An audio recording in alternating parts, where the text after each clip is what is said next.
just at the very end of a 3-month trip into Europe, with only a few days left of my Schengen days, I was minding my own business, driving along a little road in Luxembourg on my way to see my sister before heading back to the UK, when my engine in my campervan cut out. You've got no power. Within a few seconds, realised I had no power and I had to pull over the side of the road, where I spent probably the next hour checking on my OBD reader if there was anything that I could see, checking to see or hear if the fuel was still flowing in the engine, checking all the connections, everything else, and then I pulled the oil filler cap on the engine, and that's when I saw the top of the engine was not spinning.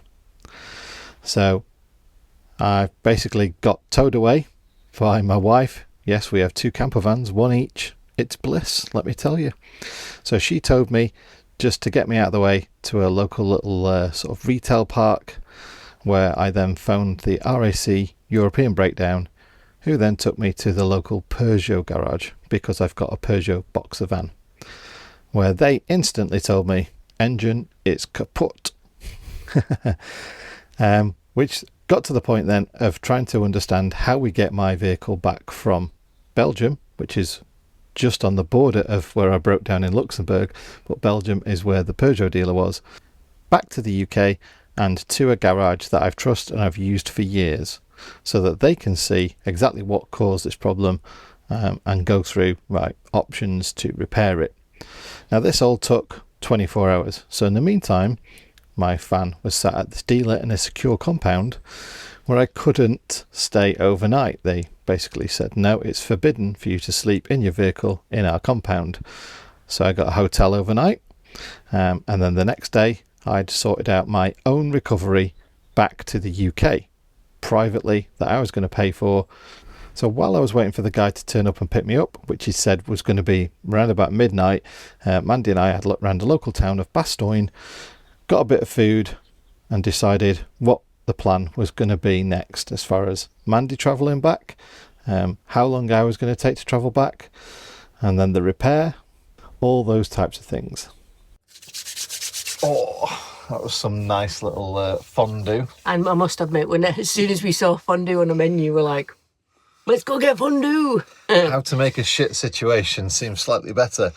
Nice food. Yes, absolutely. And we're going to have to come back here when it's in better circumstances. Yeah. Because it is lovely, isn't it? It's just do a little bit more exploring. Yeah, we're just not in the best of moods at the minute, are we? So. No, it's a weird one. A lot of people say to us, like, oh, you seem to deal with situations, like, really calmly and stuff like that. But I think it's just like, I think we just learned that there's no point stressing. Although I am stressed. Yeah. I mean, it's funny because you turned around and we were like, when he said that that he had no power on the radio, and he goes, and what do you mean, okie dokie? Yeah. And it's like, I've got so much faith in this guy that I know either that something's going to be fixed, either he'll sort it out, or if he can't sort it out, we always do the pre-planning thing. So it's like we've always got savings in the bank and we've got breakdown cover and all the things like that. Yeah. So it is just a shitty situation. Yeah. But I've got faith in him, so it's just like, okie dokie, let's pull over and see what we do next. I mean, I kind of like half tempted fate in terms of I did a video over on my Gadget John channel, probably, I don't know, when was it? Probably about a month ago now in Gibraltar. Yes. Talking about all the recovery gear I've got and everything like that. And then I stupidly turned around to you, didn't I, and said, and for everything else, I've got a spare van. Yeah. I can just take the bits off it. Yeah, but you're not taking the bits off my van. No. So, if I've been too confused so far to say what's going on, obviously I stopped, I checked everything.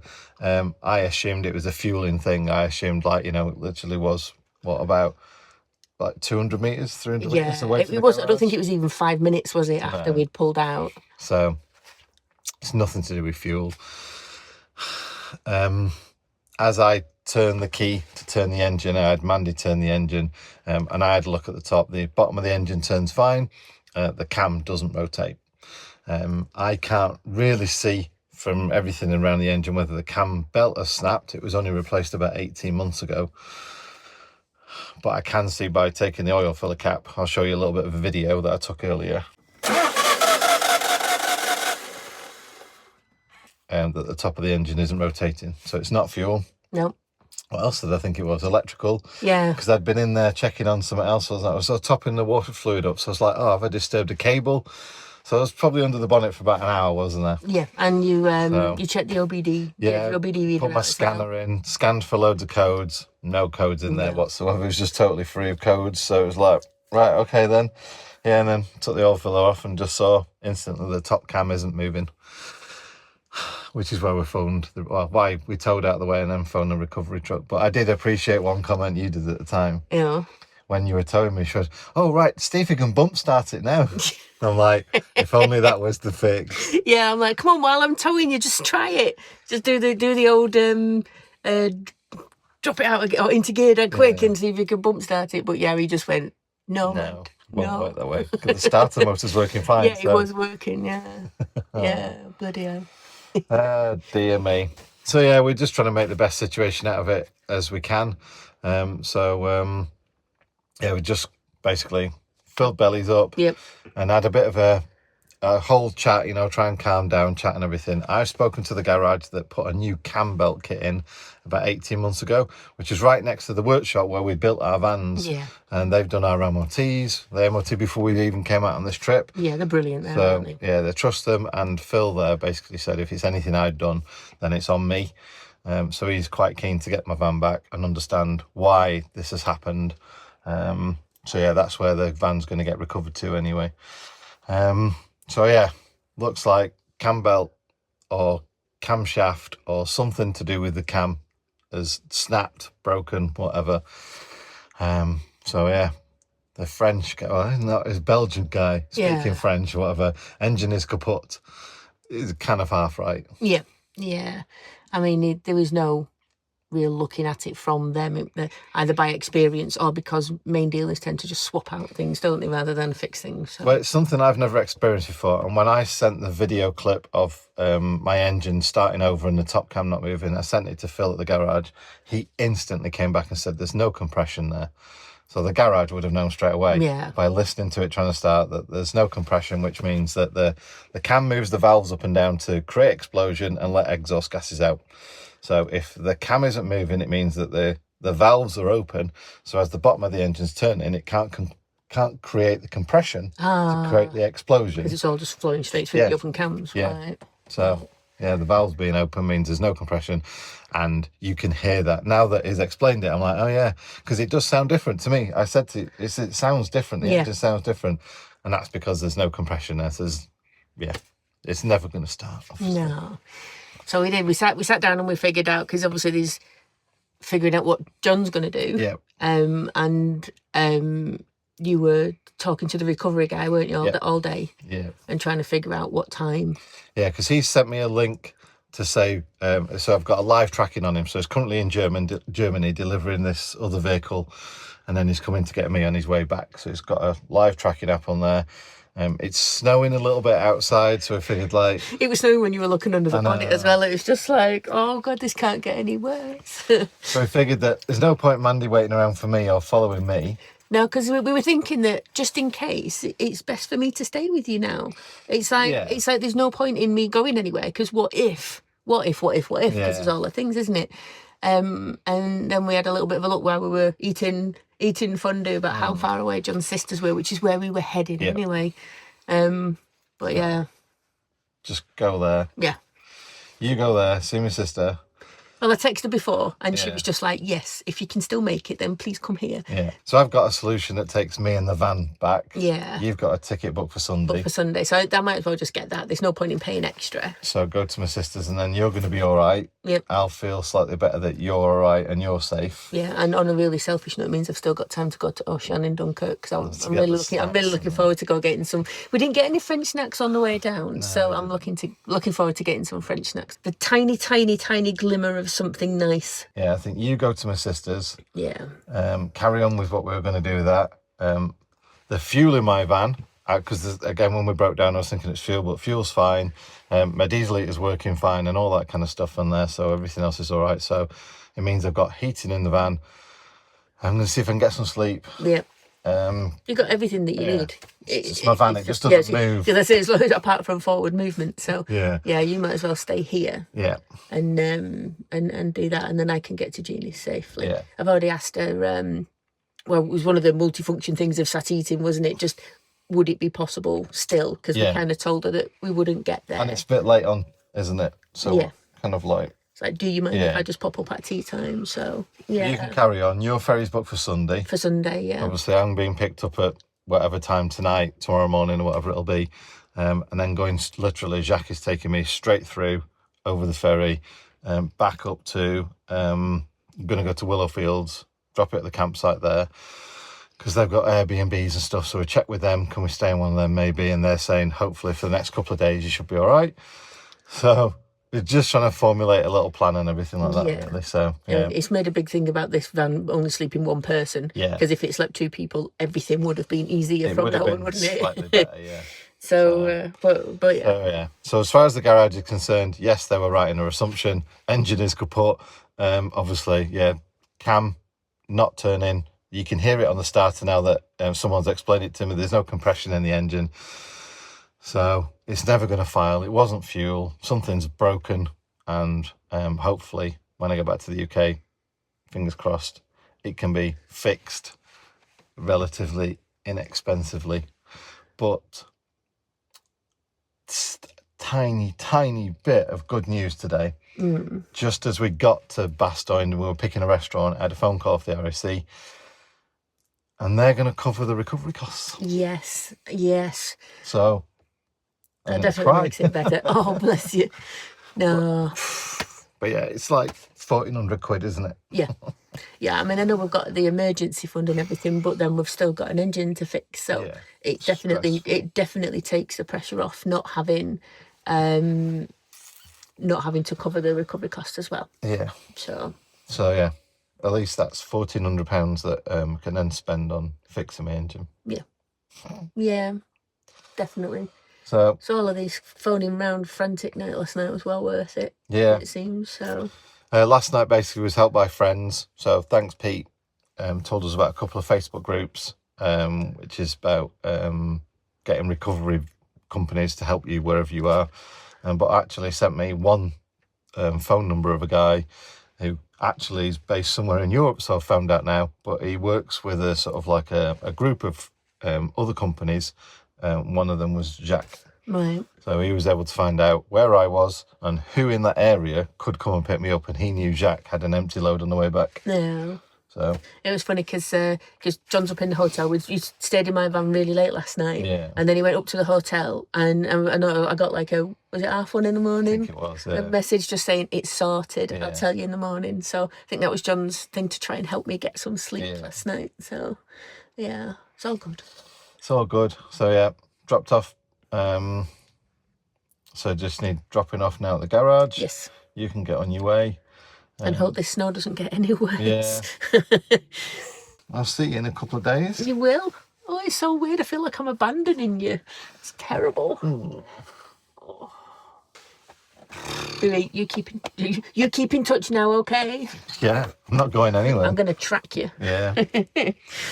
So, yeah, I'll update you as and when something else happens. Hopefully when Jack gets here sometime later. Yeah. Have fun. See you in a bit. There we go. There's the sound of the diesel heater. So I've just got back to the van. It's at the dealerships. So ready and waiting now for Jacques. He's been out on a job already into Europe, even though he's from the UK. So he was going to come back with an empty flatbed.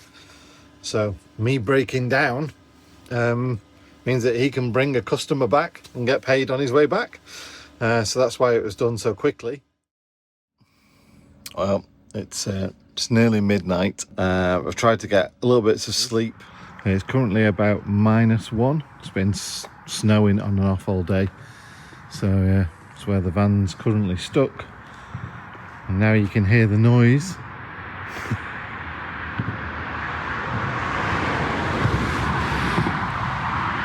Of all the cars going past, which is why I've not been able to get much sleep today. But according to the tracking from that direction, should appear, the recovery truck, in the next 5 minutes.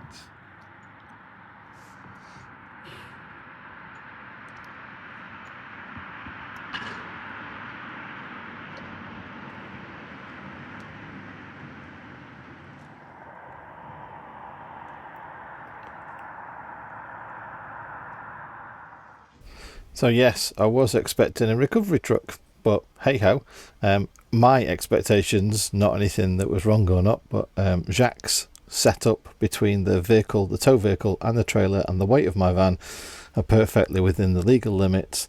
In fact, it was like around about 800 kilos under the maximum legal limit, so that was totally fine. So I made sure obviously everything was securely fastened down, the mirrors were pushed in, you know, there was nothing hanging off my van, and it was all sort of like nice and locked up and everything like that. This was around about 1:30 in the morning, and then yeah, head off to Calais, 4.5 hours, and hopefully we'll get there. Just got up from a few hours sleep. The 4.5 hours ish journey last night was kind of okay. I think we left there about 1:30 once we got the van tied down on the trailer and the weight shifted a little bit on the trailer so that the nose weight was right and the weights were right. And I think we got here about 5:30, 6 o'clock, something like that. So it's now 1 p.m, so a few hours sleep. The ferry isn't until 7 p.m. tonight, and there's a few things that are a bit strange about it. It's good, but it's just different than I anticipated. And after he turned up and he got out and he went, "We've got good news and bad news." I was just like, oh, this is just brilliant. He says, "The good news is not a problem, I can take your van, it's all sorted out. I booked it in as freight." I'm like, okay, why have you done that? And he says, "It's just the easiest way that I can move vehicles around." It's like, okay then. He said, "So that means we need to get you to a train station or an airport to get you a flight back, because you can't come on the booking that he's got, because it's just a driver and the freight and the vehicle." So I was like, oh great. So a bit of googling later, and I found a different ferry than he anticipated getting, but from the same port, one that I can get on as a foot passenger. So the same ferry crossing from the same port, so he'll come on under the ferry freight kind of like terms and his ticket and everything, and I'll go on under a foot passenger. And then yeah, I probably don't even need to walk off as a foot passenger, because as soon as you get to the other side you're in England and they just let you go. So yeah, we're just trying to work that out at the moment. But yeah, it's just one of them things, isn't it? If anything's going to go wrong, hiya, my name's John, and it's going to go wrong. It just feels that way anyway. But hey ho, we are at least now at Calais. We're in a truck stop at the moment. Oddly enough, the truck stop is a secure truck stop outside Calais. Don't know if you've ever come through Calais. You obviously know about the migrant problems and all that kind of issue. So there's these secure truck stops. They all say they're open 24 hours a day. However, they don't let you drive around 24 hours a day, which seems weird. So you can come in and then like use the facilities 24 hours a day, but you can only come in between 8 a.m. and midnight. And obviously we arrived at 5:30 or something in the morning.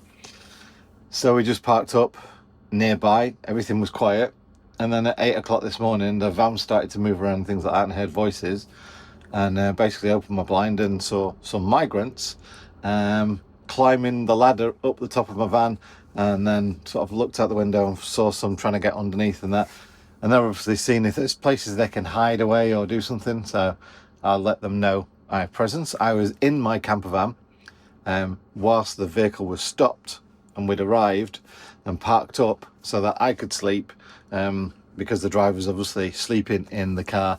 So he's basically got like some sort of car camping set up in the back, so he's got his bed and stuff like that. So yeah, I made the migrants aware to move out of the way ASAP, which they did. But in hindsight, we'd parked where it looks like they hang out during the day, where they've got like a bench and a fire pit and all this kind of stuff. So it's just bad, positioning and where we chose to park up or whatever. Thankfully, it wasn't so much of a wait. Just a case of manoeuvring back out of this lorry park area. Unfortunately, it cost €23 though for parking up there for just a few hours. So it's quite expensive, but obviously they know what they're charging for, and they're charging for a secure area away from the migrants. But yeah, like I say, straight onto the ferry. Strangely enough, no one really bothered about me not being a foot passenger getting onto the ferry as a foot passenger. As long as I showed them my ticket and my passport, they let me on with Jacques in his vehicle. So usual lovely ferry crossing off at the other side of Dover. So it was just another 4.5 hours to get back from Dover all the way up the A1M, etc., to Willow Fields campsite, and get Jacques paid. Well, back again. We're back in. In the same van. Yeah. I disappeared for a few days. Yeah, you did. In a recovery truck. You abandoned me.